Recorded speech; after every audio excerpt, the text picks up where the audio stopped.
Abesh faranjuu fi Biiniyaamii maaliif sin godhee natti jijjiiramtanii? Ani osoo hin beekin wantan jireenya keessanitti darbe qabamoo? Yoon jireenya keessanitti darbe sis faranjuus kan muufachiisu ta'e natti maayii dhiifama sin gaafachuu nan danda'a. Garuu moo'ituu namoonni ani gara miidiyaatti fidee hanga kana xalaata na godhachuu hanga kana na balaaleffachuu maaltu fide? Ani nama kamiifiyyuu badooma yaadeen beeku, kifuu yaadeen beeku. Namni kamiiyyuu bakka guddaa akka ga'u barbaada. Garuu immoo nama irratti waan kifuu yaadne fi sababiin akkana isin taasise maalidha? Anarra akkamittiin dastaa caalchifachuu dandeessanii? Ani nama kaleessaaf keessattuu Biinini nama wajjin guddateedha. Akkamittiin nama kaleessa argitee anaan caalchisuu dandeesse? Moo wanta ani hin beekne wanta addaati jira? Akkamittiin namni jireenya kiyyaaf anaa fi jireenya ruutatiif yaaddan kan yoo ta'e akkamittiin nama biraa fiduus sin barbaachise? Nagaasiniif haa ta'u, anis jira galata Waaqayyoo, isinis baga jiraattanii baga sa'a kana geessanii, anis jira obboleettiin keessanii. Ana viidiyoo kana immoo laayikii, sabiskiraaybii, sheerii gochuun irraanfatinaa sinin jedha. Har'a akkuma argitanii Abesh dhufee jira jechuudha mana Biiniitti. Har'a baay'ee tokko na kaffa'ee jira, baay'ee tokko gaddee jira, baay'ee miira keessa seenee jira. Yeroo tokko yeroon taa'ee yaadu baay'ee na gaddisiise. Maaliif jennaani wantoota inni ta'a jedhee hin eegnetu ta'aa jira. Kanaafuu moo'ituu wantoota tokko laalee akka hin callisne kan na taasisu jira. Isa san immoo dubbadhee baafachuu waanan barbaadee fi Biinii fi faranjuu yaamee jira. Faranjuu fi Biinini hiriyoota koo gaggaarii fi kanan qaqqaalii kanan qabu isaan ture. Garuu moo'ituu isaan narraa dheessanii akka xalaataatti na laalanii. Garuu immoo maalan isaan akka godhe hin beekne anaaf gaafidha. Isa san immoo isaan gaafachuudhaaf har'a faranjuu fi Biinii yaamee jira. Akkasumas immoo dastaa jedhanii isaan jala shirri guddi jechuun isaanii naaf hin galle. Isaan dastaan kaleessa dhufe. Nuyi moo'ituu nama yeroo dheeraa wal beekudha. Keessattuu moo'ituu ana Biinini nama wajjin guddateedha. Ani namarratti kifuu hin yaadu. Ani sijjammarii hunda isaaniitu ana kan gara miidiyaatti fide. Garuu immoo akka ani miidhaa irraan gaheetti kan isaan na balaaleffatanii. Ani nama kamiyyuu guddatanii bakka gaarii gahanii akka isaan mul'ataniin barbaada. Garuu immoo akka waan ani xalaata isaanii ta'etti na laalanii. Ani garuu nama tokkoofuu xalaataa miti. Ani nama hundaayyuu qixa laalaa, nama irratti kifuu yaadu, ani namaaf gaarii yaada jedhee jechuudha. Akkasuma faranjuu fi Biinii yaamee ni dhufanii maaliif akka ta'e nan gaafadha isii fuulduratti, hordoftoota koo fuulduratti hunda isaanii nan gaafadha jedhee akkasuma Biinii fi faranjuun dhufan jechuudha. Nageenya wal gaafatanii booda har'a wanta sin barbaadeef hin jira. Garuu immoo Kaalebas yaameen ture. Har'a natiin tolu waan naan jedhee fi bakka wayii deeme waan naan jedhee fi kanaaf sin lamaan immoo wanti gaafachuu barbaade nuhi hiriyyummaa qabna ture.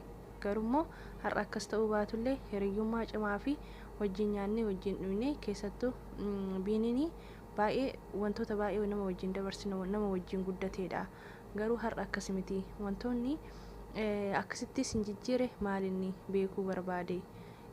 Wantoota na cannaqan yeroo baay'ee akka waan itti fakkaannetti illee dabarsu wantoonni na cannaqan baay'eetu jira. Isa san immoo har'a baruu waanan barbaadee fi sin gaafachuu fedha.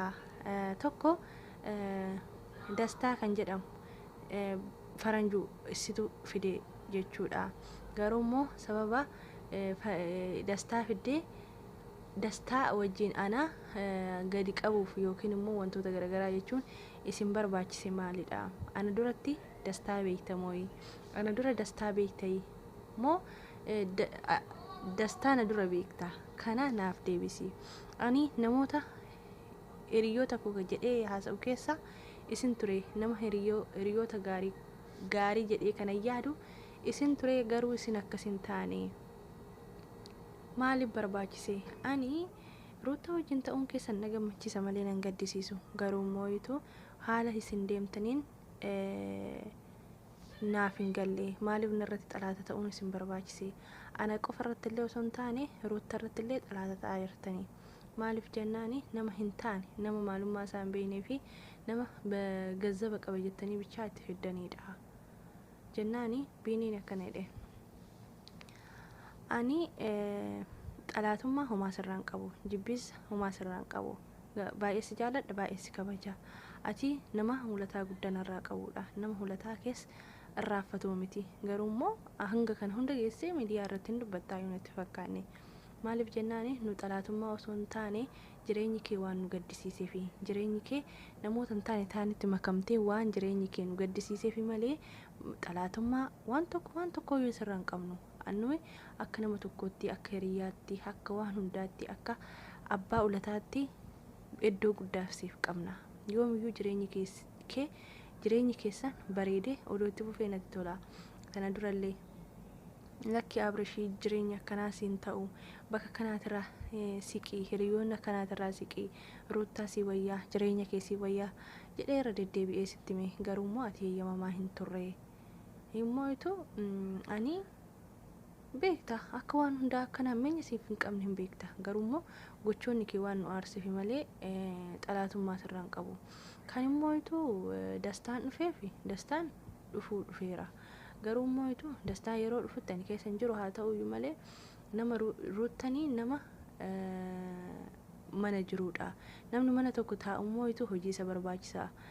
Jammar immoo namoota jaalachuu qabduu fi namoota jaalachuu hin qabne immoo isheetu adda baafata. Jaalachuu isheetiif jaalachuu ishee dhabuu ishee maaliin beekna? Nuyi wal bira fiduu malee wanta jaalattee jaalachuu baattee isheetu beekaa jedheeni. Annaa faranjoon illee akkasuma ani ruutaa nama birriin jijjiiruu miti. Innis immoo dastaan immoo namoonni akkasitti jettanii haasoftanis ani nama birriidhaan nama qayyaruu miti.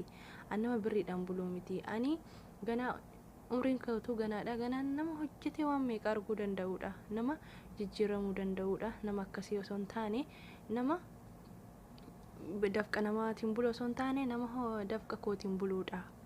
Kanaafuu immoo yoo ruutaa cinaamaa gortan jette malee nuyi xalaatummaa sirraan qabnu. Ati baala ulataa'idha.